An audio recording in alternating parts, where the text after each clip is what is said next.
Est-ce qu'on reconnaît que vous êtes disciple de Jésus?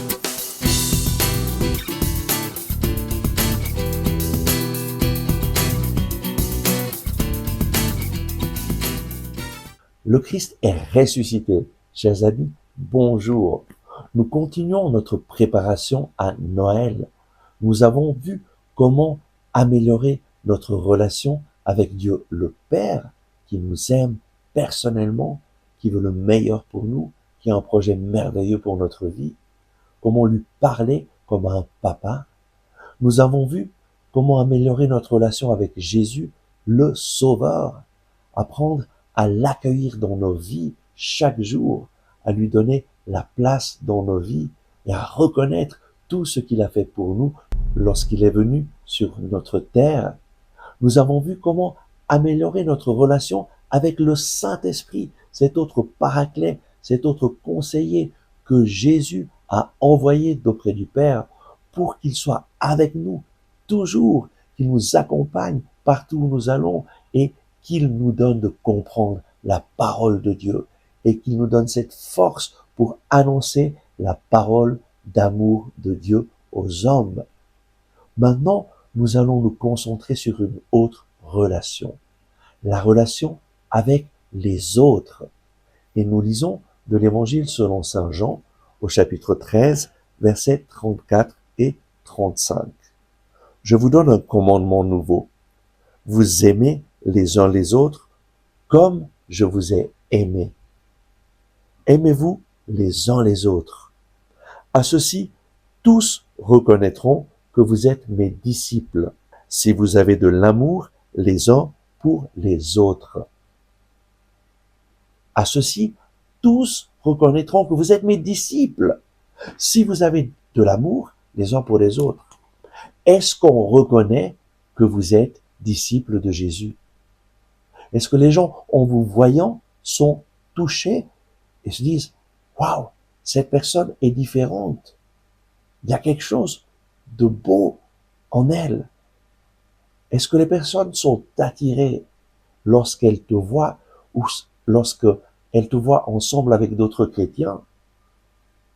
À ceci, tous reconnaîtront que vous êtes mes disciples si vous avez de l'amour les uns pour les autres. Ce qui m'a touché énormément lorsque je ne connaissais pas encore le Seigneur, mais j'ai été accueilli dans un groupe du renouveau charismatique, c'est cette amitié que ces personnes avaient.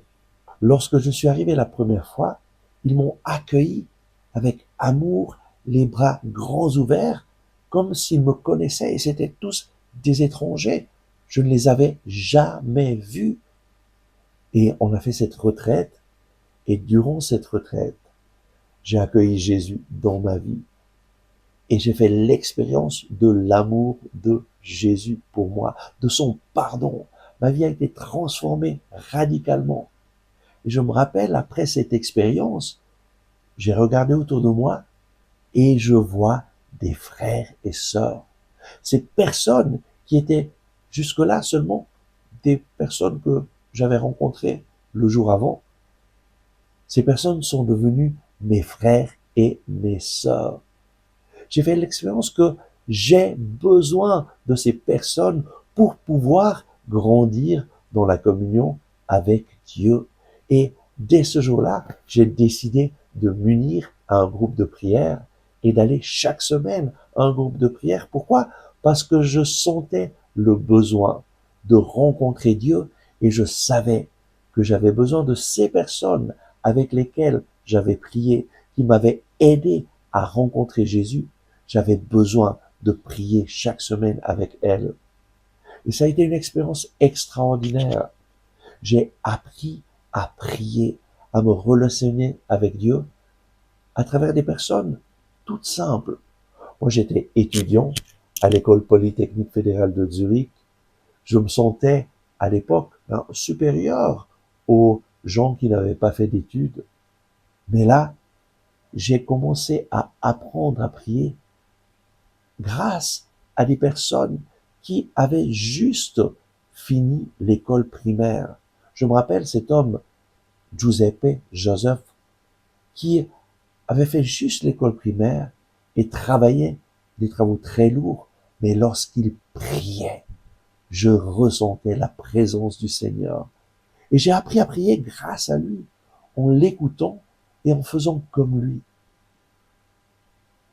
Et dans ce groupe de prière, j'ai appris à vivre l'amitié chrétienne. Et je dois dire que ça a changé ma vie. Comme c'est beau de vivre ensemble avec des personnes qui aiment Jésus et qui t'accueillent, qui accueillent des nouvelles personnes.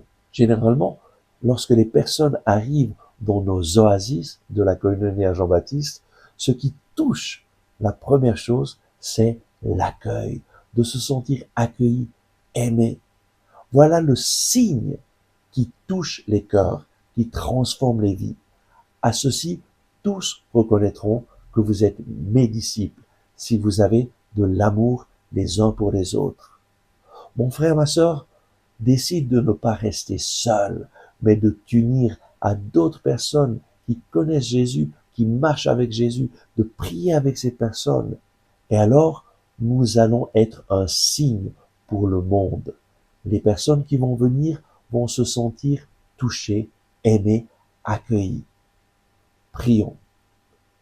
Merci Seigneur, parce que tu nous invites à vivre l'amitié avec les autres personnes qui te connaissent. Tu nous invites à vivre la communauté, à vivre avec les autres comme des frères.